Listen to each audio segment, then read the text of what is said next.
Salam sehat, salam sejahtera. Shalom, Assalamualaikum warahmatullahi wabarakatuh. Namo Buddhaya, salam kebajikan. Om Swastiastu.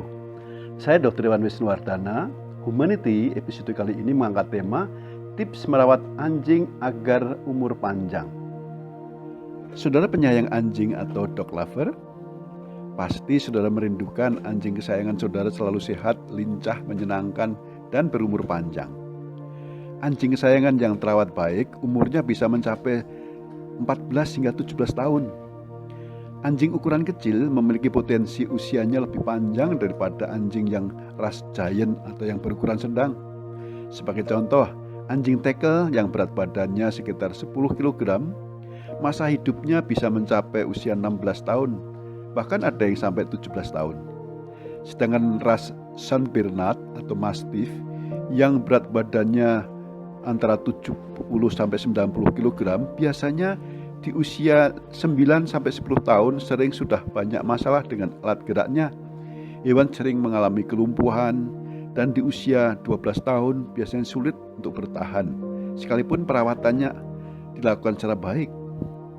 Apalagi perawatannya buruk. Bahkan anjing kesayangan mati di usia muda. Anjing mati di usia muda di bawah 1 tahun seharusnya tidak perlu terjadi jika saja sejak dini dilakukan perawatan kesehatan secara baik. Sangat penting adalah perawatan anak anjing usia di bawah 6 bulan. Bagaimana merawat anak anjing yang baik agar bisa umur panjang? Perawatan kesehatan anak anjing usia dini sangat menentukan pertumbuhan, kebugaran, dan kecerdasan anjing hingga masa dewasanya. Apa saja yang harus diperhatikan dalam merawat anjing usia dini? Yang pertama adalah kontrol parasit. Anak anjing sangat rentan terhadap keberadaan parasit di dalam tubuhnya. Di sini ada endoparasit, yaitu parasit yang menyerang saluran pencernaan seperti adanya berbagai jenis cacing, ada cacing tambang, cacing pita, cacing gelang, dan sebagainya. Ada juga ektoparasit, yaitu parasit yang sering menyerang kulit hewan seperti kutu, caplak, pinjal, skabies, demodex, penyebab penyakit kurap, dan sebagainya. Memang endoparasit dan ektoparasit tidak membunuh secara langsung terhadap hewan. Namun begitu, keberadaan parasit ini membuat hewan stres, tidak bisa istirahat dengan baik, menyebabkan anemia, kelemahan tubuh, menurunkan daya tahan tubuh, dan mengundang berbagai penyakit masuk dalam tubuh hewan, hingga hewan terinfeksi virus atau bakteri yang dapat mendatangkan kematian. Itu sebabnya pemberian obat anti cacing secara berkala sangat perlu dilakukan.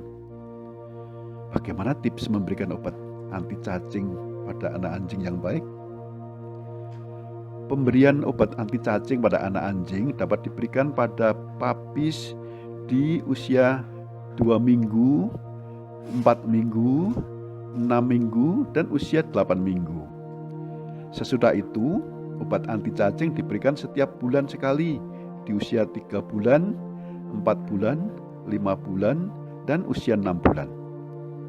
Sesudah usia 6 bulan, bisa diberikan setiap 3 bulan sekali atau berdasarkan pemeriksaan lab terhadap sampel kotoran.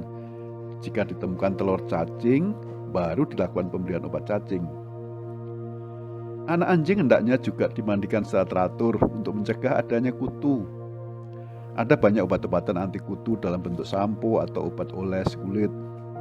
Jika ditemukan sangat banyak kutu atau adanya penyakit kulit, sebaiknya segera dikonsultasikan kepada dokter hewan saudara agar dapat segera ditangani secara tepat. Memandikan anjing bisa dilakukan seminggu sekali atau 2 minggu sekali, bergantung juga aktivitas anjingnya. Anjing kesayangan yang intens kontak dengan keluarga tentunya lebih sering dimandikan agar terjaga kebersihannya. Yang kedua, hal yang harus diperhatikan adalah program imunisasi. Imunisasi diutamakan terhadap penyakit-penyakit berbahaya yang mengancam keselamatan hewan. Untuk anjing, penyakit berbahaya yang mematikan itu antara lain virus parvo, virus distemper, virus hepatitis anjing, penyakit bakteri leptospirosis, dan virus rabies. Mari kita pelajari satu persatu. Yang pertama, parvovirus. Serangan parvovirus sangat serius. Biasanya virus ini menyerang sistem pencernaan. Gejalanya meliputi diare dan muntah-muntah yang parah hingga terkadang mengeluarkan darah, demam tinggi, dan anak anjing tampak lesu. Kotoran yang dihasilkan umumnya berbau busuk.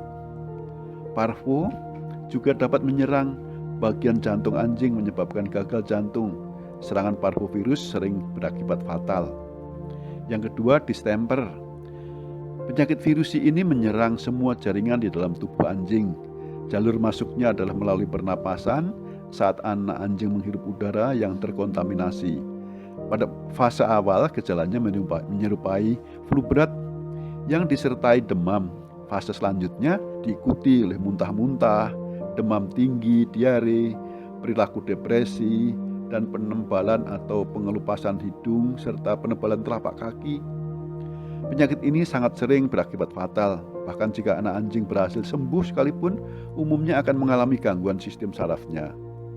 3. Hepatitis. Disebarkan melalui kontak dengan kotoran atau urin yang terkontaminasi. Penyakit ini mempengaruhi hati dan ginjal.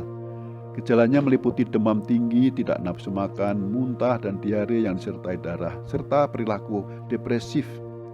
Anjing yang terinfeksi virus hepatitis ini berpeluang mengalami gangguan kesehatan yang kronis. Anjing yang baru sembuh dari penyakit ini juga akan mengeluarkan kotoran dan urin yang terkontaminasi virus yang menular pada anjing lain. Kalaupun sembuh, pertumbuhannya menjadi terhambat. 4. Leptospirosis. Sama seperti hepatitis, penyakit ini menyerang terutama di ginjal dan juga hati. Penyebabnya adalah jenis kuman. Penyakit ini pun dapat menular manusia melalui kontak dengan urin anjing yang terkontaminasi. Gejalanya termasuk muntah-muntah, kehausan, diare yang disertai darah, dan depresi. Dalam beberapa kasus, fisik anjing juga terlihat menguning. Dapat disembuhkan dengan pengobatan antibiotik, namun program pencegahan akan lebih baik. 5. Rabies. Penyakit rabies menular melalui air liur hewan yang terinfeksi. Rabies adalah penyakit virus yang mematikan dan dapat menular manusia.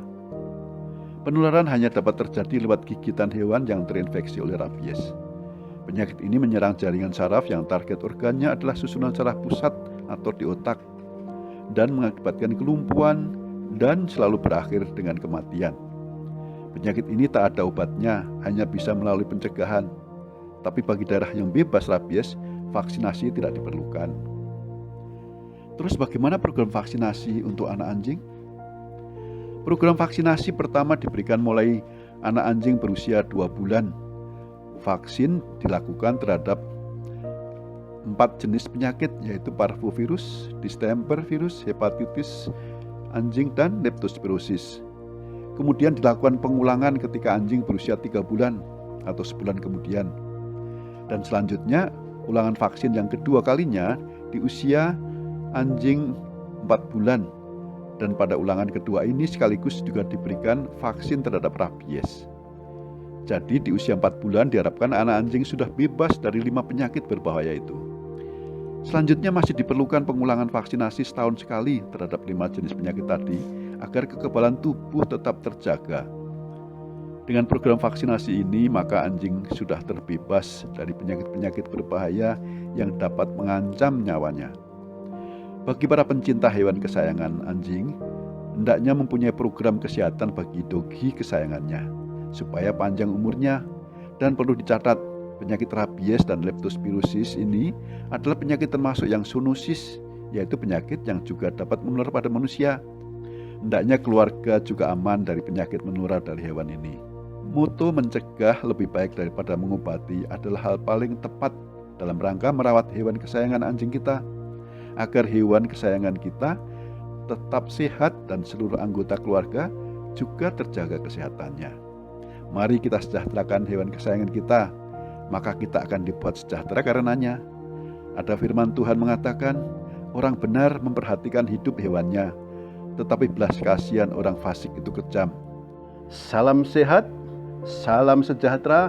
Waalaikumsalam warahmatullahi wabarakatuh. Shalom, namo buddhaya, salam kebajikan. Om Santi Santi Santi Om.